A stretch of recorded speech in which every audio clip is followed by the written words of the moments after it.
Hello and welcome back to coverage here at Grand Prix Omaha. I'm Marshall Sutcliffe in the booth with Luis Scott Vargas, and we're ready for round 14 action here. Two players sitting at 11 and 2, Sam Pardee versus John Rolfe. Records-wise, Luis, we had a little over 800 players here in the field. How do these players feel sitting at 11 and 2? So what's most likely going to be the case here is that the winner of this round will get to intentional draw into top 8. And the loser is going to have to play to go 12 and 3, pick up 3 pro points, maybe some money, but not make top 8. So this is a high stakes match, a win and in, as it were. And Sam did lose last round, so he had a loss to give, but no longer is that the case.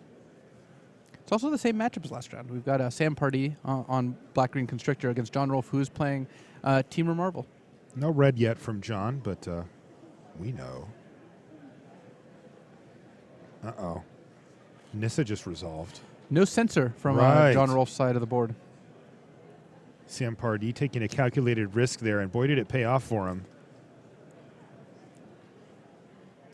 In fact, John's hand did not have a tune or a 2-drop, so not the fastest hand, especially on the draw. Slow, my goodness. It feels like he's maybe already too far behind here. Look at Sam. If he can go creature minus Nissa, especially if it's a whining Constrictor, but yeah, then we would need like a lot of tiny dice to represent all the +1/+1 counters. We need a pile of them.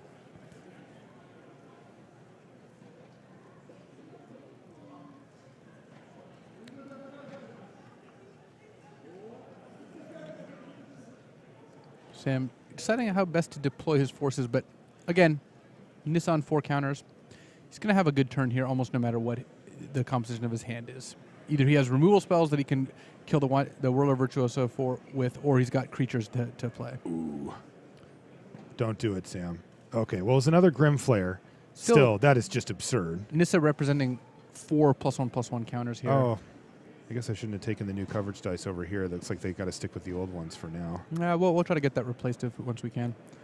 This one's going to get out of hand very quickly for Sam. He already has just a massive dominant board state, and he's attacking with a Grim Flare. Currently a 3/3, so John, does he just kind of have to? You would think he could make a Thopter and double block, but that Walking Ballista, of course, foils that plan. So that the Grim Flare, Thopter able to just, the Ballista able to just pick off the Thopter pre-blocks or even post-blocks. So Sam gets a Grim Flare hit. Not quite to Delirium. He's missing 1 type so far.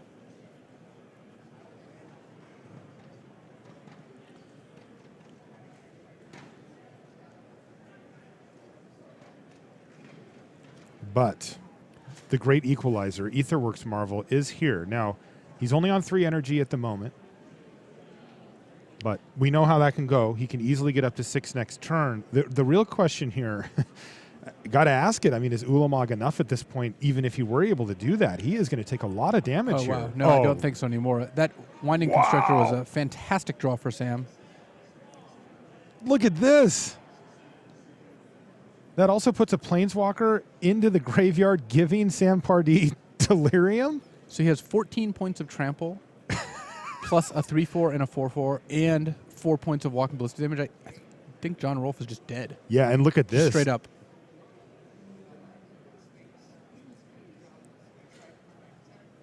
Well, he's dead on board. So, wow. Sam Pardee just says, how about I just shoot that thing out of the sky? He's even got another counter left over in case John decided to use up the energy on a Thopter, and that clears the way for a crushing Game 1 victory in favor of Sam Pardee. We'll be back with more Magic after these messages.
Omaha. I'm Marshall Sutcliffe in the booth with Luis Scott Vargas. We were going to show you Brad Nelson, but he drew with his opponent, and we'll be featuring him in the top 8 a little while later. So let's take a live look in here while we wait for Sam Pardee and John Rolfe to finish sideboarding. We've got Konishi. He's playing against Hunter Cochran. And these two gentlemen are still in their first game. Though I suspect not for incredibly long. I do see Once the big boy. an Eldrazi hits the battlefield. Yeah, and it looks like it may have already attacked once as well. So tick-tock for Kiani. He took, or for Kihai, excuse me. I don't know why I put an N in there. He's at 13 thanks to gaining 3 off of that attack with the Aethersphere Harvester, but the library dwindling is just as big of an issue. This should leave him with just a few cards left. Usually they end up with 3 or 4. Making the next attack lethal regardless. And also making it basically that Kihai has to immediately either kill Hunter Cochran or find a way to get rid of Ulamog. Very difficult. Oh no, confiscation coup for Hunter? So Hunter could steal one of the 3-power creatures. He could also steal the Raven Inspector and still have enough to spin the marble, thanks to the 4 energy you get. So I like this play.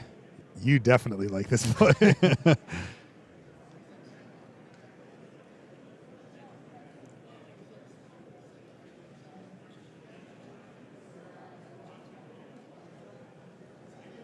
And Ki says, yep, you got me. The only thing I don't like about that is we didn't get to see what the other marble spin was. Yeah. Which is very curious.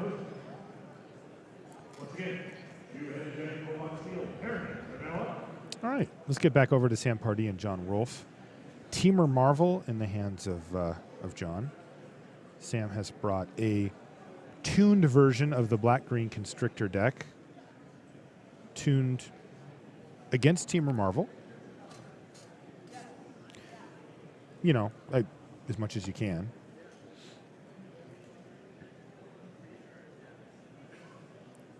Deck's just looking to be faster, right? The black-green deck in game 1 is hoping to outrace Marvel. Can't really do much to disrupt Marvel. Post-board with... They have 3 Dissenter's Deliverance. That's kind of the one homage that they pay to the deck. Yeah, and Dissenter's Deliverance means if they miss on their first Marvel spin, you get to destroy the Marvel, but frequently that's not what happens. Yeah, it's just that's just what they have, you know. Yeah, it has an additional utility against vehicles, and of course it cycles, so it sets up Delirium, which is nice. But post-board, things change a bit. Sam Pardee has access to Dispossess and Transgress the Mind. He can try to keep Marvel off of their primary game plan, and their secondary game plan of black-green is quite good. Do those cards actually work? They I do. haven't seen a lot of evidence that those are the silver bullets that they seem like they would they're not be. silver bullets. So what they are is just effective. Like they're not. Okay. They're not like. This is not Rest in Peace against Dredge, where you cast this card, or Stony Silence against Affinity. You know, this isn't Modern, where you have these sideboard cards that swing games dramatically. What this does is let Sam take out his 7 weakest cards and put in cards that are good in the matchup. That doesn't leave him drastically far ahead or anything. Yeah, matchup-wise, one question I have is, I've seen the Temur Aetherworks Marvel deck have those key cards stripped away, the Aetherworks Marvels themselves, the Ulamogs, that kind of thing, and still just be able to employ an effective game plan with cards like Rogue Refiner, that kind of thing. If that were to happen, is Sam's deck capable of overcoming that type of type of game plan? It is. Sam's deck is well set up for a fair game. It can go bigger. It can go bigger with Winding Constrictor and Planeswalkers and Groomflayers getting Delirium and what have you. Well, this all checks out then. It seems like a good game plan from Sam Pardee. I didn't know any especially of if he's this, able to- but I was in your seat last round, and Reed Duke very nicely explained it all to me. Oh, so, he did? So now, Oh, okay. I've upgraded from play to color. Did you say upgraded? Oh, what? I thought I heard you say upgraded. I just Must have continue misheard. narrating what's Yeah. going on here, if you don't mind. Here's a tireless tracker, number 2 for John Rolfe. What is he representing here? Interesting. So he attacked. He only has 1 clue here, right? He does. 2 tireless trackers. He did want to cast Magma Spray here. Yeah, so he cast that. I don't think it made. I think that was just a incorrect sequencing. Is what it looked like. Yeah. It's hard to imagine. Yeah, I'm trying to reconstruct it as we go. At any rate, Sam Pardee does have Transgress the Mind and a Whining Constrictor, though a pair of Tireless Trackers, we've seen this before. Yeah, I mean, this is John Rolfe actually winning this fair game that we talked about. Yeah. This could get completely out of hand if the Tireless Trackers are left unchecked. And given that there's a pair of them here, you know how quickly this can happen. Oh, no. Yeah. Harness Lightning. John Rolfe really asserting his game plan here in the second game. And this one's going to be over almost as quick as the first if it doesn't change quickly. Sam's going to try to hide behind this Verdurous Gearhulk. But even that might not be a good enough plan. Yeah, so it looks like John Rolfe wanted to cast Magma Spray. Right, so it was the Magma Spray that led to that land sequencing, by the way. Okay. He couldn't play the forest afterwards and still cast Magma Spray. So he cast Magma Spray to kill a creature. Good, that makes perfect sense. He wanted to kill that Grim Flayer. Is that the target there? Gotcha.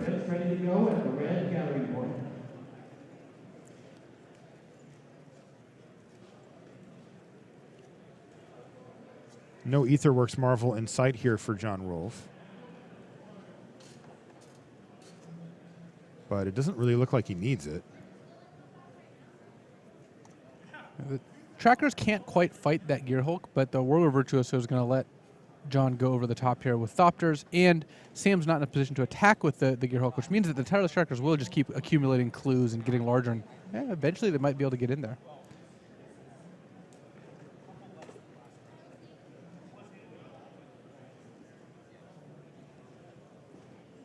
Yeah, I mean, even as the board sits, they're already starting to look good. Now, I'll take that back now that I see another Verdurous Gearhulk here from Sam Pardee.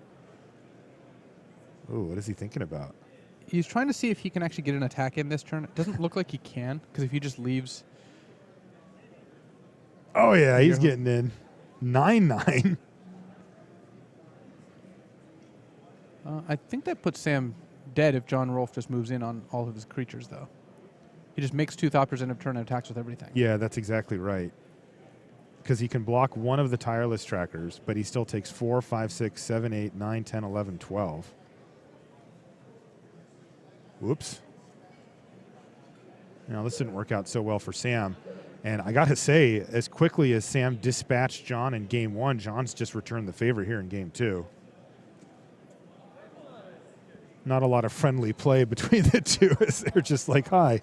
Well, maybe they're hungry. They're in a hurry to get some lunch, and they decided, like, all right, let's just have this game. They should have worked together better to have it be a 2-game match, though. Yeah, that is true. That's not very good cooperation. Very inefficient.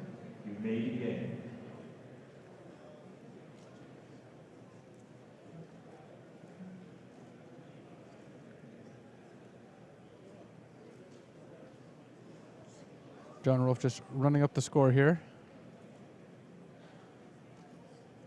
Are there Thopters somewhere, too?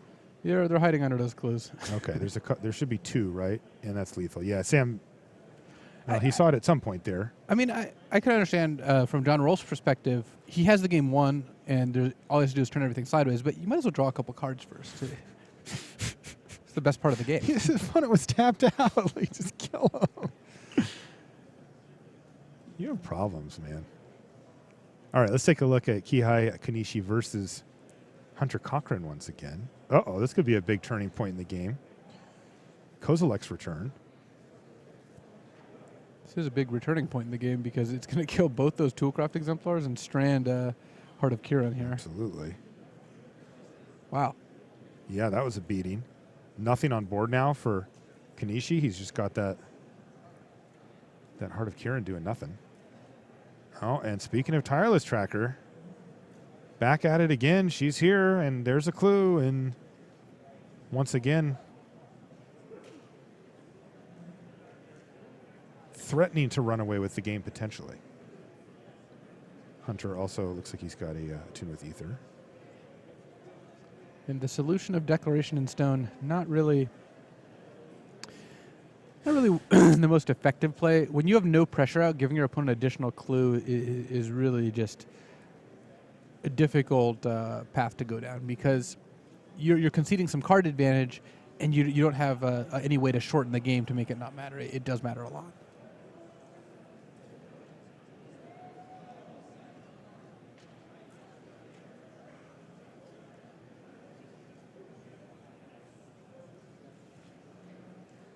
Got something cool coming up after we're done with our live rounds, by the way, this round, Luis. We're not going to actually have a time walk match like normal. We're going to bring Brad Nelson into the booth, and I get to go over one of his rounds with him. Cool. Yeah, so we're going to get a chance to watch a round that he played, and I get to pick his brain about his thought processes and perspectives on the game itself, and hopefully we'll learn a lot from that. That should be really fun. That's coming up after the live round here in lieu of time walk. And Zoe B, your draft is ready at the red gathering point. Zoe B and Ricky, your draft is ready at the red gathering point.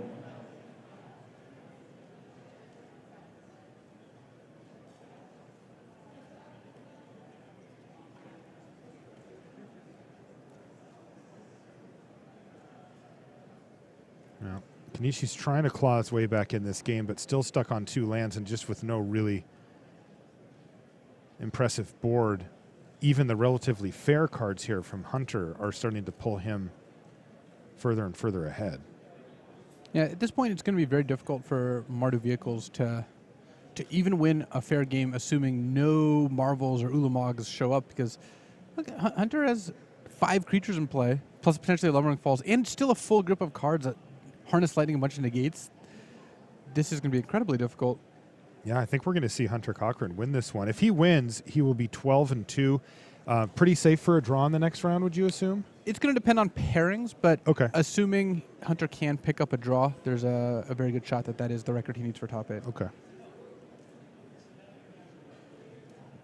He's getting aggressive here, too. Why not? Get in, and Konishi's like, yeah, I'm taking it. It's 8 damage.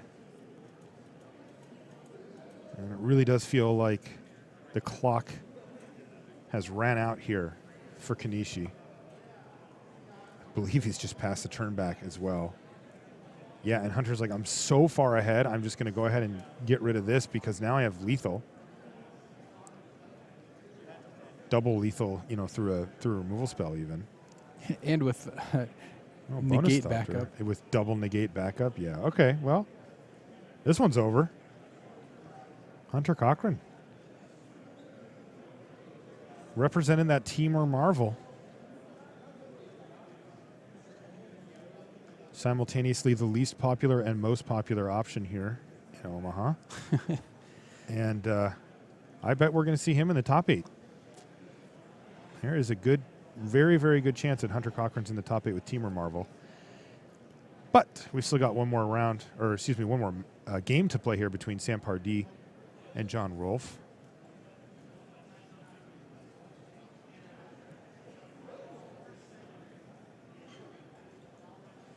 Looks like we're getting a live match update. Owen Turtenwald won his round to advance to X and 3. He's X and 3. Yeah, I just saw the thumbs up from the ORAD on the way by. Well, I tried to make it sound a little more official, but Yeah, it wasn't. I guess you could spoil it. Winking away from Owen's not exactly tournament correspondence, but we'll take it.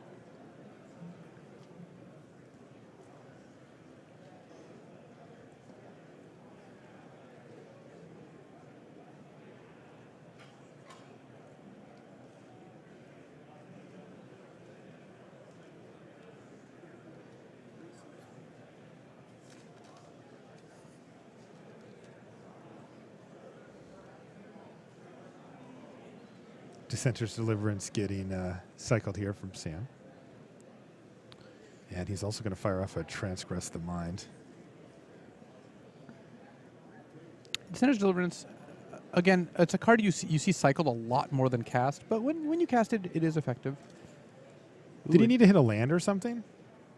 I don't know what the composition of Sam's opening hand was. Yeah, though it's kind of interesting. John Rolfe kept a 1-land hand with a tune, so you can see he got that island now, but we could be looking at a game where John Rolfe does not cast a spell. If he doesn't draw a land number 3, then he's going to have a hard time. If he does, very slow draw, yeah. If he does, he'll be fine because Rogue Refiner draws an extra card. He could cycle Sweltering Suns, but he does need that 3rd land to get things started. And Rogue Refiner is actually going to be the target here for Sam Pardee. He is going to move in. Now, what he's going to need to make this work, though, is pressure.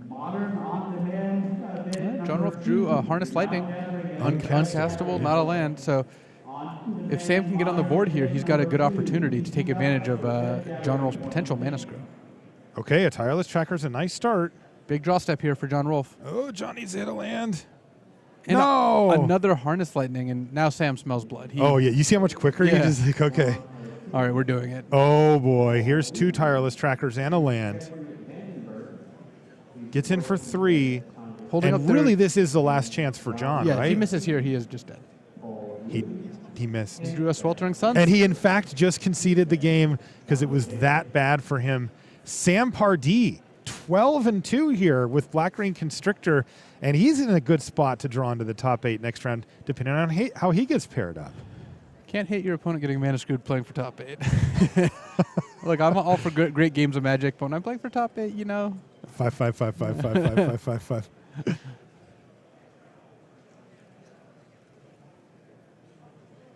Looks like we've got a little bit more live Magic to give you here this round. We're just getting our graphics updated while we do that.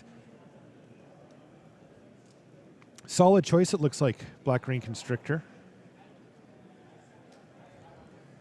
Nothing really flashy there.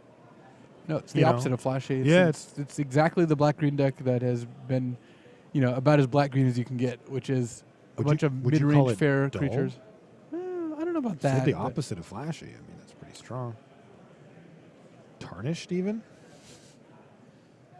All right, here's our match that we're going to jump in on, though. Like I said, we're getting the graphics lined up for you guys right now. Temur energy here against, Black-Green. Black-Green, yeah. That is a mighty large Walking Ballista sitting there. 6 counters on it. Could bump it up to 8 here. I see the board state on the other side of the battlefield looks pretty good too, though. See a Bristling Hydra with 4 energy in the bin. There's an active Chandra. And then the 2 kind of super friends there, Whirler Virtuoso and Rogue Refiner. So happy together.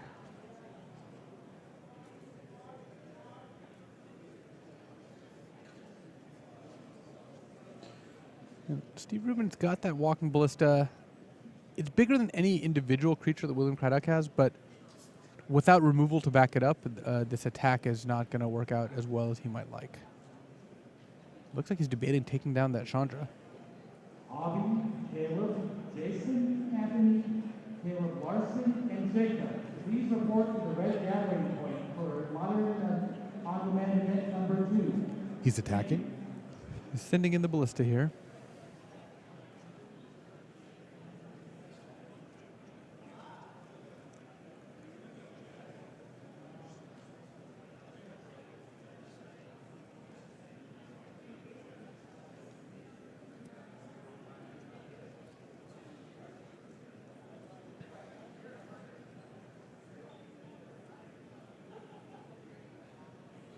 And William's just going to go ahead and throw a chump block in front of the Walking Ballista here, though it does assign 3 damage to it as well. So if Steve has ideas on using those +1/+1 counters as damage, he'll have to be careful. Steve's got to be pretty happy with that chump block. Good transaction for him. Yeah. And then it looks like on the upkeep, again, this is playing around the fact that the Walking Ballista had 3 damage assigned to it. He's going to go ahead and cash in 5 of them to make sure that Chandra runs away. This is going to bump William up to 6 energy. Interestingly, Steve has done nothing with his mana this turn. He's got a Grasp of Darkness that he wants to play because, I think he's got a pair of Transgressive Minds against an empty hand. Yeah, and an Omnixilus as well.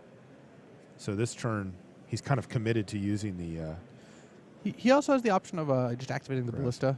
Sure. putting 2 +1 counters on it thanks to Winding Constrictor. So that's fairly appealing as well. Good use of mana for sure. The Hydra's going to get in, but look at this. Steve Rubin against an empty-handed William Craddock is actually going to get it. Look at this. This was efficient. This is the max mana efficiency he could have for this turn.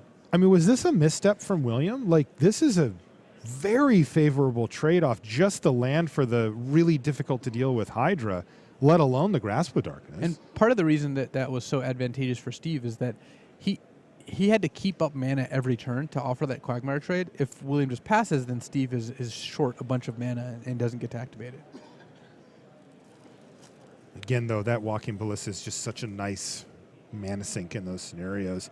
In the meantime, look at this. Here comes Nissa Voices Zendikar, and she's going to just immediately minus to throw, well, a grand total of 4 +1/+1 counters on Steve's 2 creatures here. Wow, you know, it didn't look super good for Rubin when we came in. He was facing an active Planeswalker on 5 loyalty, 3 pretty good creatures, and now all of a sudden it looks fine. He's way ahead. Oh yeah, he's dominating the board now. William's going to need to draw something really very powerful. Let's think like Glorybringer does potentially do the trick. And Steve's just going to go ahead and jam here. 7 damage if it goes unblocked. It's a lot. And William finds himself chump blocking here. Wow, this game turned around quickly. William's on no cards in play, no hand, and there it is. That was a Glorybringer. Did you do that? I do a good job of summoning Glorybringers, I will say that. Wow, there it is. I don't think that he exerted. He wants to keep the 2-turn clock up, right? He targeted the Walking Ballista Oh, he did exert. because the Constrictor plus Ballista threatens to kill the Glorybringer It anyway. could kill it anyway. And he can't quite kill the Winding Constrictor. But still, this puts Steve to 4, and Steve has 2 turns here to draw an answer to Glorybringer. Well, he has one in his hand, but he needs a land because he traded off his Quagmire. He has Ob Nixilis Reignited in hand. He needs an untapped land now or next turn. Unless, of course, William draws another Glorybringer. That would be nice. Steve can't realistically race, as we do have the life total incorrect. Right when I say that. I think Steve is looking at, well, how does the damage scenario break down? But he'd much rather just be doing the... Oh, that's why he's got another copy of Nissa. Looks like he's opting not to use Nissa's -2 this turn. The second copy. The fresh Nissa, yeah. Mm-hmm.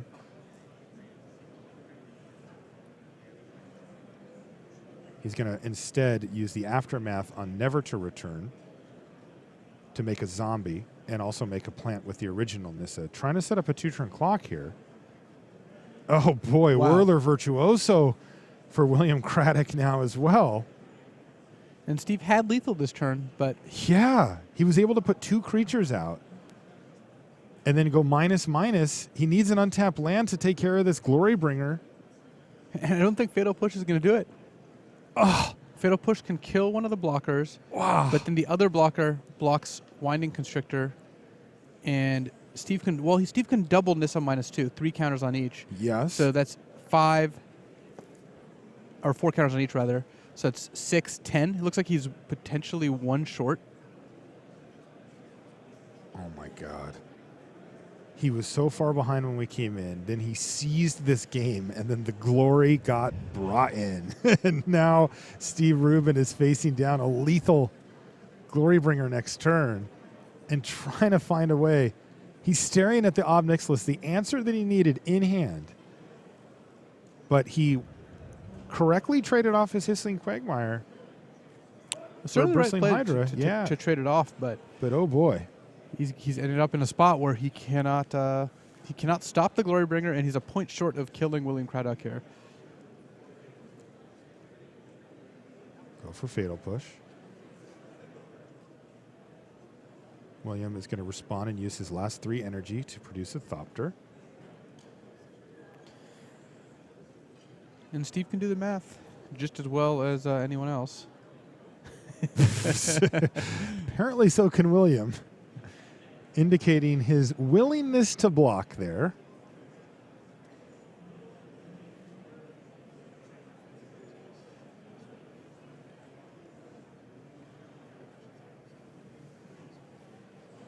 Oh, Glorybringer. Why are you so mean? And William once again signifies that he is in fact going to chump block and that Steve does not have lethal. And Glorybringer off the top of the deck for William steals that game right back. And that was likely for top 8 again as well. We've got one more round after this, but you know, an X-2, in this case 12-2 record going in, puts you in a good position to take a draw and to get in there. Not guaranteed, but a good shot. That's going to do it for round 14. When we come back in just a few minutes, we're going to have Brad Nelson to go over one of his matches from earlier in the day. Don't go anywhere.